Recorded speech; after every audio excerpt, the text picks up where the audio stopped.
Hérodote.net, Richard Fremder. Bonjour à toutes et tous, aujourd'hui sur Hérodote.net, la grippe espagnole. C'était il y a 90 ans, un virus de type A, H1N1, analysé seulement en 2005 comme étant 100 fois plus mortel que n'importe quel autre virus grippal connu.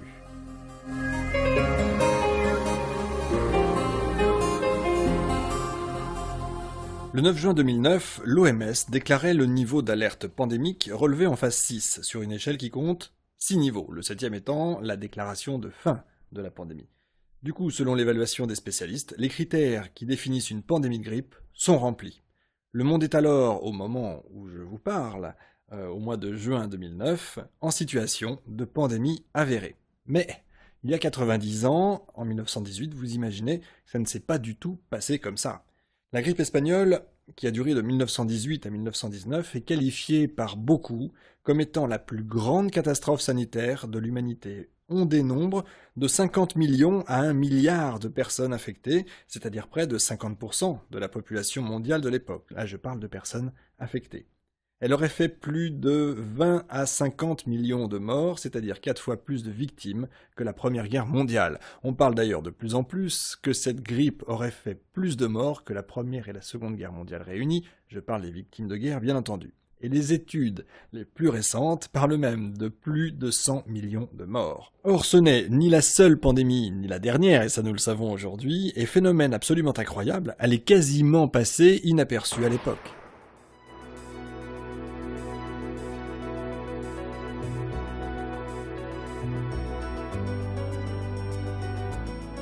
Alors contrairement à ce que son nom laisse penser, son origine n'est pas l'Espagne. Les scientifiques ont du mal encore aujourd'hui à s'accorder sur la source exacte. Est-ce que ça vient des États-Unis, ça venait de la Chine?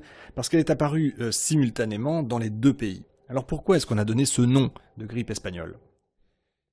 D'abord, en 1918, au moment où elle apparaît, la guerre n'est pas encore terminée. Et stratégiquement, je ne sais pas si vous imaginez, mais il est difficile, c'est pas le moment de divulguer à l'ennemi que potentiellement son armée peut être décimée par la maladie. Du coup, dans tous les pays en guerre, chez tous les belligérants, la presse est censurée, sauf en Espagne, seul pays qui ne soit pas en guerre, d'autant plus que la cour royale est touchée. Du coup, comme ce sont les seuls qui en parlent, eh bien, on l'a appelé grippe espagnole, tout simplement. Alors pourquoi également autant d'approximations?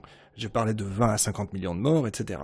Parce qu'en effet, aujourd'hui toujours, nous avons un vrai problème pour évaluer l'origine, le nombre des personnes infectées, ainsi que les décès. Pour plein de raisons. La première, à l'époque, tout le monde ne consulte pas, c'est pas comme aujourd'hui. La seconde, le virus n'est pas encore identifié, on ne sait pas ce que c'est. Il y a donc des erreurs de diagnostic, donc dans les textes on ne sait pas d'où ça vient. La grippe enfin, troisième raison, la grippe n'est pas une maladie pour laquelle on va faire une déclaration obligatoire au service sanitaire. Enfin, dernière cause, j'en parlais à l'instant, donc c'est la censure. Bien entendu, nous n'avons pas, voire très peu, de sources à ce niveau-là. D'ailleurs, pour ce podcast, trouver des sources dans la presse, trouver des sources un peu partout, a été extrêmement difficile. Du coup, nous n'en sommes réduits qu'à des statistiques assez approximatives. On parle de 200 à 400 000 morts en France, vous voyez la différence. On est à 550 000 morts aux États-Unis, 220 000 en Grande-Bretagne, 6 millions de morts en Chine, 6 millions de morts en Inde, 6 millions en Amérique du Sud, Afrique, Océanie, Russie réunis, et 250 000 morts au Japon. Pour information comme ça en passant, la grippe traditionnelle, dite traditionnelle, la grippe qu'on attrape tous en hiver parce qu'on fait jamais assez attention, fait quand même 2000 morts en France, 2000 morts par an en France et 250 000 morts dans le monde. Alors c'est déjà beaucoup, mais vous voyez, c'est rien du tout par rapport aux chiffres que je vous donnais, 200 à 400 000 morts en France pour la grippe espagnole entre 1918 et 1919.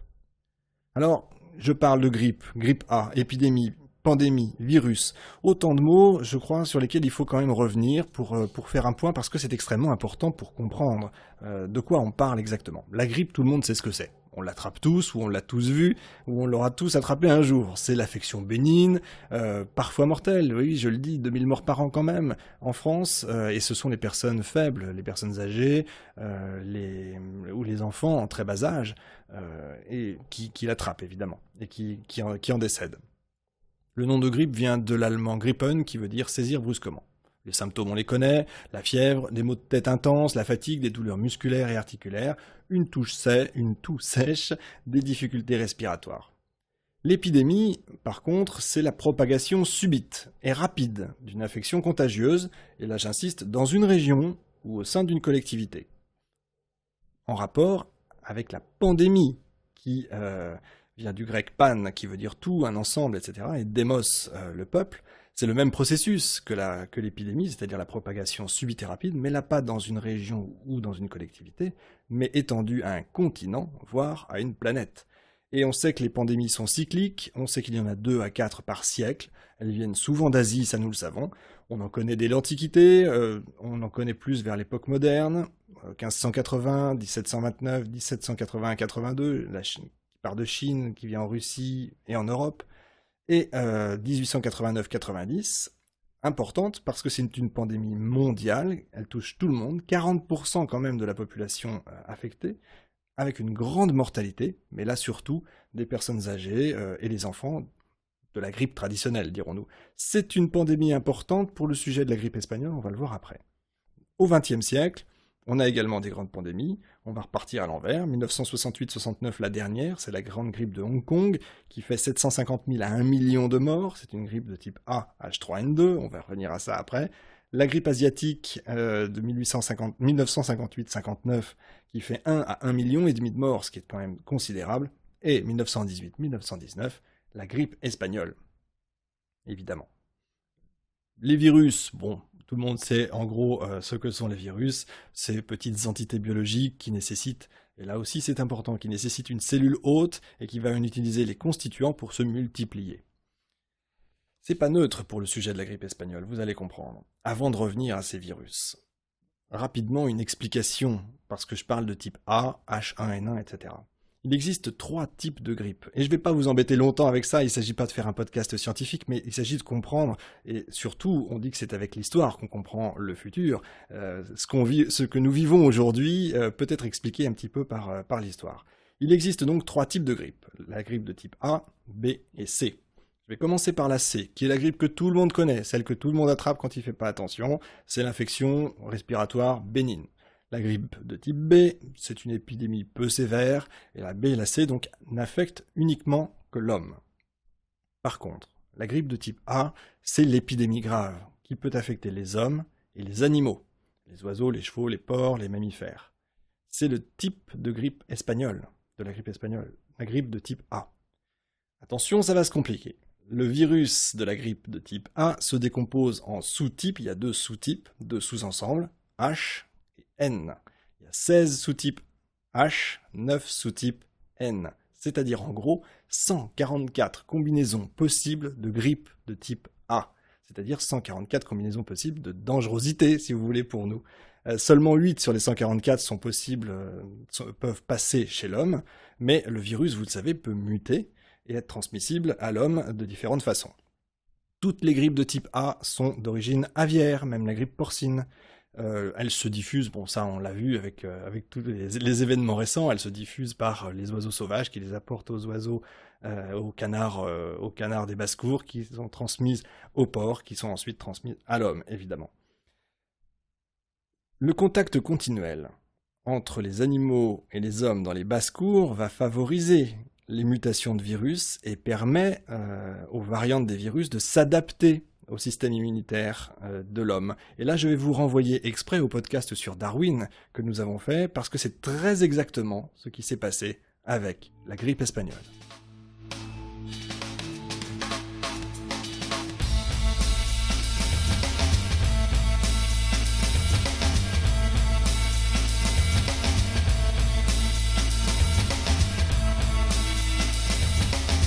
Alors, après cet éclairage technique, et vous avez le droit de revenir en arrière plusieurs fois sur le podcast pour essayer de comprendre, parce que je conçois que c'est pas forcément facile pour tous. Mais ça nécessitait quand même malgré tout un petit éclairage, parce qu'on entend tellement de choses qu'une synthèse n'est jamais mauvaise.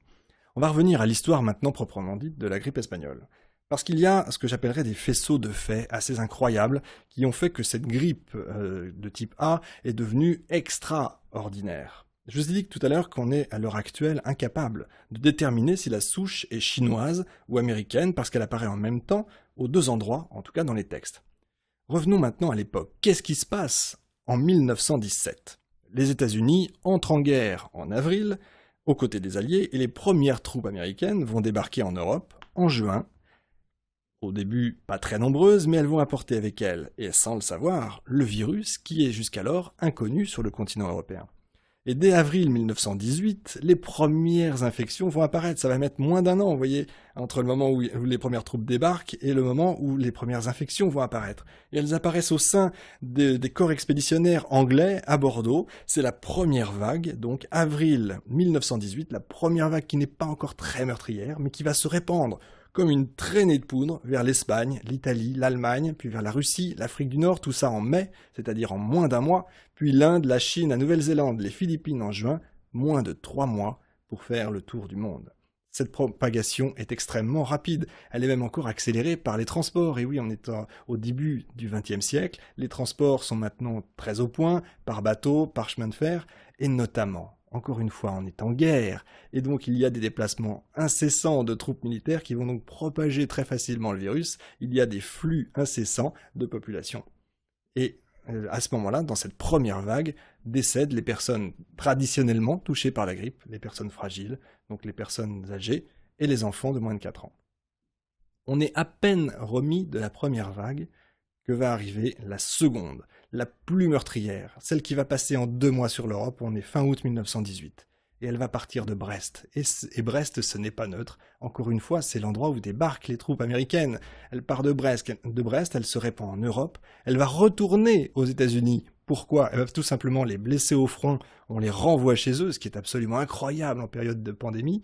Aujourd'hui, on le sait. À l'époque, on ne peut pas faire autrement. On les renvoie chez eux, ce qui repropage, ce qui ramène le virus qui, entre-temps, a muté, bien entendu. Ça touche même en janvier l'Australie, qui était pourtant protégée jusque-là par la quarantaine. La grande majorité des cas, évidemment, est bénin, on ne meurt pas tout de suite de cette grippe. Mais pour les cas graves, après 2 jours de symptômes bénins, le malade va se plaindre de douleurs dans la poitrine. Et là, pardon si vous êtes en train de manger, mais là, on a des détails, on a des lettres, on a des détails de médecins qui ont écrit le patient se plaint de douleurs dans la poitrine, son visage devient violacé, une mousse sanguinolente va s'échapper de ses lèvres, et l'action est foudroyante. Certains ressentent les premiers symptômes le matin et vont décéder dans la journée, ce qui est assez incroyable. Le journal médical, en janvier 1919, écrit « Le patient a succombé si vite qu'il a surpris les pronostics les plus pessimistes ». Il y a une très forte mortalité. Imaginez un peu, aujourd'hui, et à l'époque encore, c'était pareil, la grippe dite traditionnelle, c'est 1 cas pour 1000. Là, vous avez 3% des personnes infectées qui décèdent. Mais, plus grave encore que ce chiffre, ce ne sont pas les personnes traditionnellement touchées, c'est-à-dire c'est pas plus de personnes âgées, non, au contraire. Ces personnes âgées, on pense qu'elles ont été vaccinées, qu'elles se sont immunisées grâce à la grippe antérieure de 1889-90, c'est pour ça que je vous en parlais tout à l'heure. Elles auraient, les personnes encore en vie, les survivants auraient été immunisés, et du coup, cette seconde vague, la plus meurtrière, va dévaster la tranche d'âge des jeunes de 15 à 35 ans, avec un pic pour les personnes de 30 ans. Et c'est extrêmement grave, d'abord en temps normal, c'est grave, puisque c'est la population en pleine fleur de l'âge. Mais en temps de guerre, imaginez un peu quand vous êtes en pleine guerre, que vous êtes au front et que vous avez besoin de faire venir des renforts, et ces renforts sont forcément les jeunes, et que les jeunes à l'arrière décèdent, et que vous n'avez plus de renforts, ça pose un problème extrêmement grave dans tous les camps, bien entendu. Vous avez même des victimes célèbres qui vont mourir, ça touche absolument tout le monde. Guillaume Apollinaire, Edmond Rostand, Egon Schiele, Gustav Klimt, pour ne citer qu'eux. Les soins, également, sont absolument inefficaces, ils sont même dérisoires. Pour nous, aujourd'hui, on peut le dire, effectivement, 90 ans après, c'est incroyable d'imaginer que, d'abord, bon, on est en guerre, donc on a que ce qu'on a. C'est à la guerre comme à la guerre, mais on a des médicaments de fortune, on a même des remèdes de grand-mère pour se dire on va chasser quasiment le démon, on va aller chercher du camphre, de la caféine, de la quinine, de l'eucalyptus, du menthol, on va même jusqu'à vaporiser des antiseptiques dans les foyers. Il faut une chose à savoir, on ne meurt pas de la grippe elle-même, mais plutôt de surinfections bactériennes, des inflammations qui ne sont pas traitées. Si j'osais un petit peu un parallèle avec le sida, c'est un peu la même chose. La grippe espagnole va vous casser vos défenses immunitaires et vous allez mourir, enfin décéder des inflammations qui ne sont du coup pas traitées parce que vous ne pouvez plus vous défendre. Vous allez ça va se transformer en bronchite, en otite, en sinusite, ça va s'étendre aux poumons et au cœur, et du coup, en raison de l'affaiblissement général, vous n'avez plus aucune défense immunitaire, vous allez en décéder.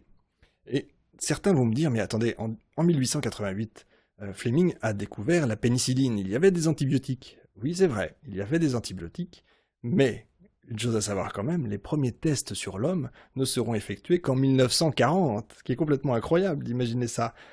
Sachant quand même que ça n'aurait pas arrêté le virus, ça n'aurait soigné que les complications bactériologiques, c'est-à-dire qu'en fait, la propagation aurait continué d'exister. Aujourd'hui, par exemple, on saurait tout à fait traiter, et on sait tout à fait traiter une grippe de type A, H1N1. Et d'ailleurs, nous savons que quand elle va revenir là bientôt, normalement, nous savons faire face à cela. On a évidemment des antiviraux, de type Tamiflu, et les antibiotiques pour traiter les surinfections. Une petite parenthèse quand même en passant. En 2005, une étude américaine a réussi à reconstituer intégralement le virus à partir d'un prélèvement de poumons d'une femme décédée à l'époque dans le Grand Nord, lors de la pandémie donc, de 1918, et qui est enterrée dans le permafrost. Les analyses ont révélé, c'est ce que je vous disais en introduction, que le virus de la grippe espagnole, H1N1, était 100 fois plus mortel que n'importe quel autre virus grippal connu. C'est quand même... Imaginez quand même, quand à cette époque-là vous avez la Première Guerre mondiale, plus la grippe espagnole, ça fait quand même beaucoup pour les populations. Alors revenons un petit peu sur l'ambiance de l'époque. Imaginez un peu, octobre-novembre 1918. Dans les premiers temps, la grippe est un problème militaire. Vous avez compris pourquoi, puisqu'on n'en parle pas aux populations. L'information ne sort pas. Les populations ne sont pas au courant. Imaginez un peu ce que ça veut dire. Ça veut dire que vous voyez ce qui se passe, vous voyez des gens, pardon pour l'expression, tomber comme des mouches, mais à cause de quoi on ne sait pas, ce qui fait que les premières rumeurs vont apparaître, les premiers fantasmes vont courir. On parle même que ce sont des Espagnols eux-mêmes qui ont mis une bactérie dans les boîtes de conserve qui apparaissent à l'époque, et pour infecter l'Europe entière. Vous voyez un petit peu le genre de fantasme qui circule à travers toute l'Europe. On a de nombreux morts dans l'armée à cause des conditions de logement. Évidemment, à la guerre comme à la guerre, c'est la promiscuité. Du coup, rien de mieux pour un virus de la grippe que quand tout le monde est réuni en un même endroit, évidemment, ça va se propager de l'un à l'autre. Je vous rappelle qu'un virus a besoin d'un hôte pour se propager, etc. Ça va du coup éclaircir les rangs au front. Donc on va avoir besoin d'aller chercher des renforts. Et pour mobiliser des renforts, il faut des renforts. Sauf que les renforts, je vous le disais tout à l'heure, sont tous en train de décéder les uns après les autres. On a un vrai problème pour les 15-35 ans, parce que les jeunes ne sont plus là, tout simplement. Ça va également désorganiser les transports, parce qu'il n'y a pas que les militaires qui meurent, mais il y a ceux également qui conduisent les trains, qui conduisent les camions, etc. C'est la grande désorganisation globale. Ça accentue ce que j'ai appelé le faisceau de faits qui va faire boule de neige. Ça commence par l'armée, évidemment, puisqu'on est en guerre. On va continuer avec les défenses sanitaires, les hôpitaux, etc. pour finir par la désorganisation totale des services de l'État. On va y venir. Les militaires qui sont malades sont renvoyés chez eux, donc au mépris de toutes les règles de sécurité, bien sûr, ce qui va propager encore le virus. La plupart des médecins, encore un faisceau de faits extrêmement important. La plupart des médecins sont au front, puisque c'est là que ça se passe. Du coup, ils vont manquer aux populations civiles. Je vous donne un exemple. Au Havre, en 1914, il y avait 90 médecins. En 1917, il n'y a plus que 18 médecins. Un médecin pour 7500 habitants. Alors imaginez quand vous avez un problème avec la grippe espagnole. Mieux que ça, entre guillemets toujours, le port du masque, qu'on connaît à l'époque, on sait que c'est un système qui permet d'éviter d'attraper la grippe. Eh bien, on ne porte pas le masque par peur, tenez-vous bien, du ridicule. Le journal La Nature, en novembre 1918, écrit « Les hommes accepteront peut-être volontiers ces mesures préventives, mais les dames, pour elles, et eu égard à leur coquetterie, nous nous bornerons à recommander la voilette, qui, au lieu de pendre négligemment sur le pourtour du chapeau, sera fermée autour du cou. » Vous voyez, on en est là.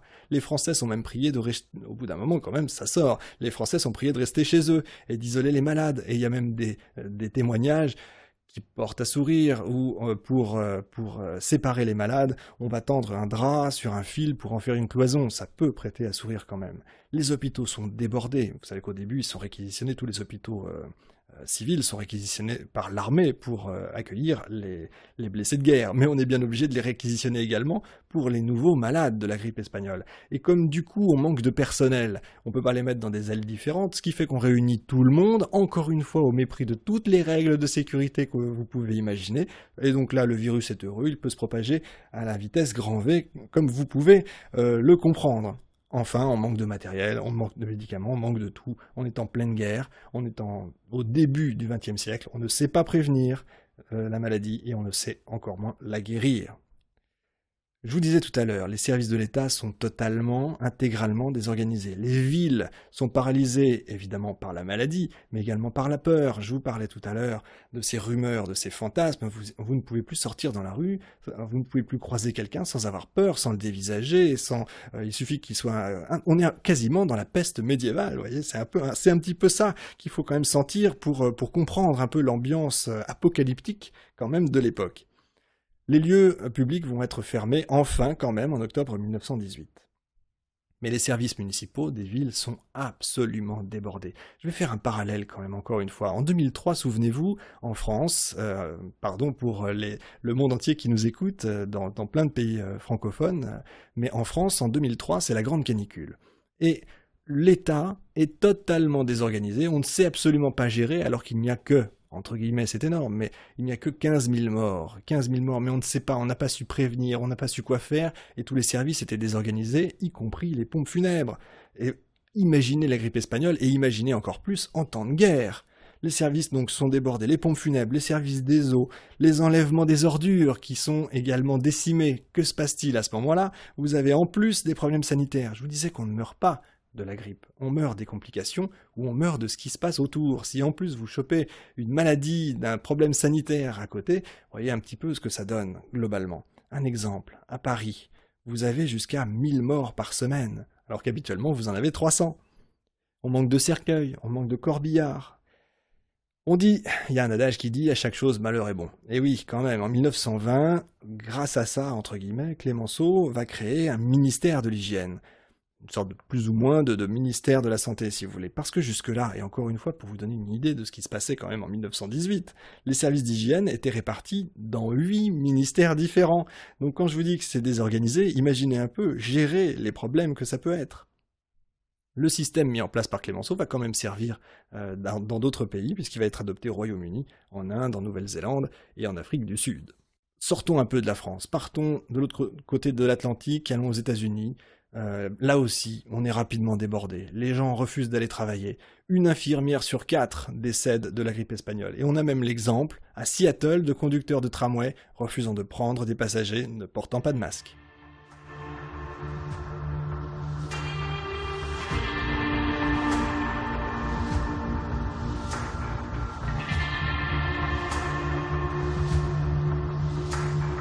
Enfin, troisième vague. Et oui, il y aura 3 vagues successives de la grippe espagnole, de février à mai 1919. C'est une vague moins meurtrière que la précédente, et, chose étonnante, elle disparaît aussi brusquement qu'elle était arrivée, et globalement, la grippe disparaît quasiment d'un coup, sans qu'aujourd'hui encore nous sachions ni comment ni pourquoi.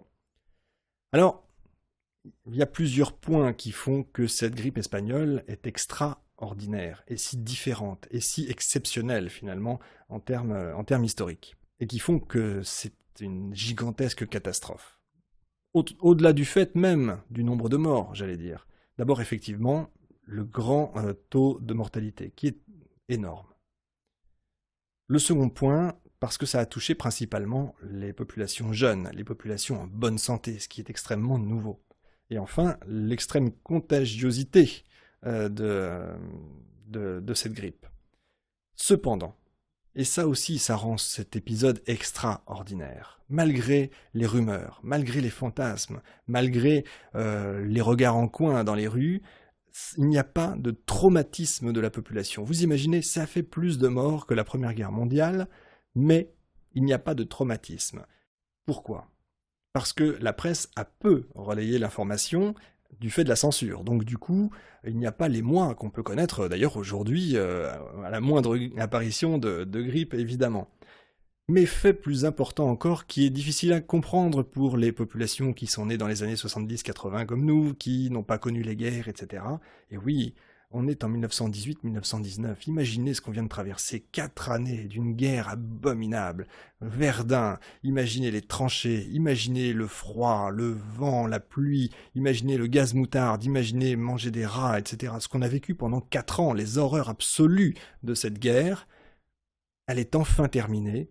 La joie de la fin de la guerre va prendre le pas sur la tristesse. On a des témoignages absolument hallucinants qui expliquent, qui racontent que pendant les convois funéraires de décès suite à la grippe espagnole, on entendait plus le carillon de la victoire que le glas de la mort. Ce qui est très étonnant quand même, encore une fois, c'est qu'on en parle peu dans l'histoire de cette grippe espagnole. Encore une fois, on a occulté ce passage parce qu'on est content que cette guerre, cette der des der, on disait d'ailleurs c'est la der des der, elle était tellement abominable qu'on est content que ça se finisse.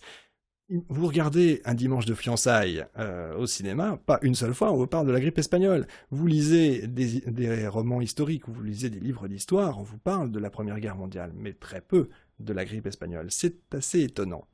Enfin, encore une fois, à chaque chose, malheur est bon. Cette pandémie a fait prendre conscience, je dirais, de la nature internationale, cette fois de la menace, d'épidémies, de maladies, et surtout des impératifs de l'hygiène et d'un réseau de surveillance pour y faire face.